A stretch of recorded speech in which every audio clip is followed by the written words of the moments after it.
C'est ton gars Vantard qui revient une fois de plus, again and again, qui vient te rapporter cette dose de nectar survitaminé. Va chercher ton bavoir, tu vas te tâcher, tu vas en foutre partout, tu vas tâcher ton tricot. Bon,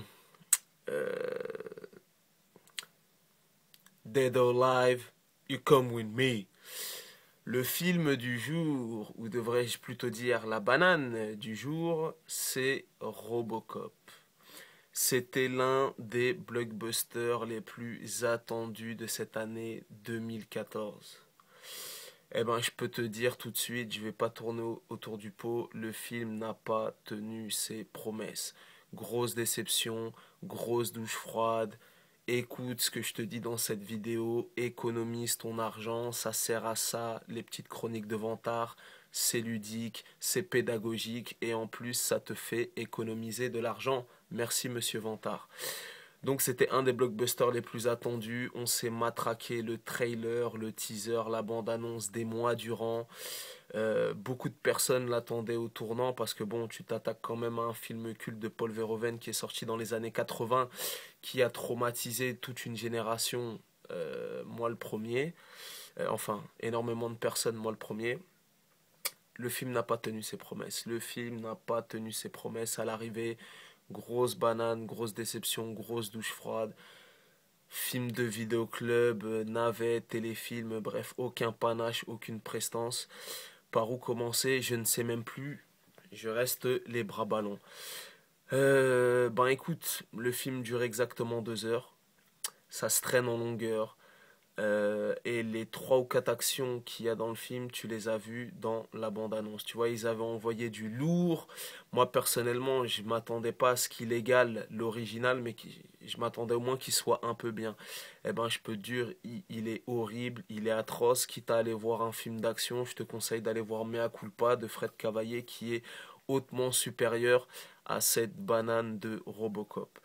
D'ailleurs, selon la légende, le fameux mec qui joue dans Breaking Bad là, et qui joue le père de Malcolm dans la série Malcolm, c'est lui qui devait jouer le rôle du méchant pour ce film. Et il a senti que le film allait être un navet, une banane, que ça allait être kitsch, à gogo et compagnie. Il s'est désisté du projet à la dernière seconde. Ben, je peux te dire qu'il a bien fait parce que sinon il aurait ajouté un nanar à sa filmographie. Le Robocop original qui était sorti dans les années 80, qui a été réalisé par Paul Verhoeven, le budget du film c'était à peine 15 millions de dollars. Là, pour celui-là, c'est 130 millions de dollars. Donc, je sais même pas s'ils vont rentrer dans leurs frais. Je pense que le film va pas marquer les esprits. Il est vraiment bâclé.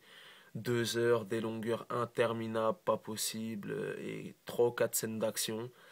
Vraiment bidon, même la fin est bidon, voilà. Après, il y a quand même un gros casting.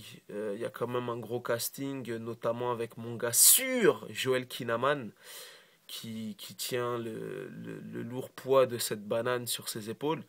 Bon, malgré tout, c'est un bon acteur. Moi, c'est un acteur suédois, si je te raconte pas de conneries, que j'avais découvert dans le film Easy Money. Et là, bien évidemment, tu te dis, mais Easy Money, de quoi il me parle, c'est quoi ce film? N'est pas cinéphile qui veut, n'est-ce pas?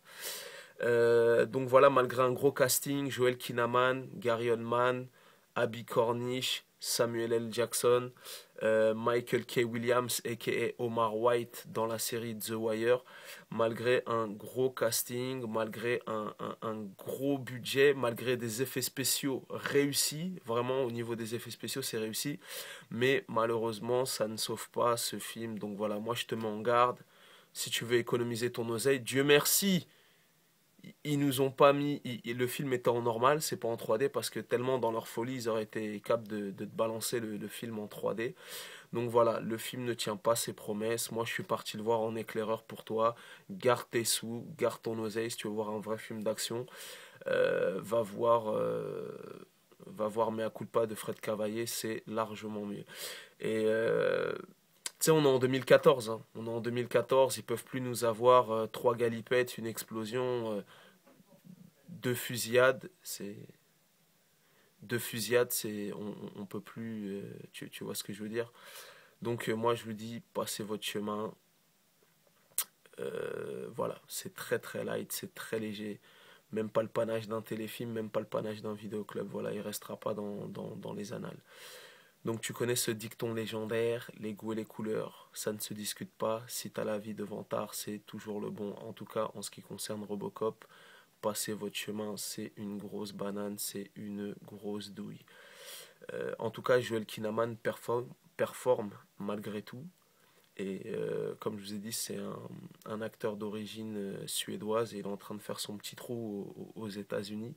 Et tu le reverras très prochainement dans un film avec un gros casting encore avec Tom Hardy, Gary Oldman, je sais plus qui. Et voilà, en tout cas, c'est un acteur talentueux à suivre de très près.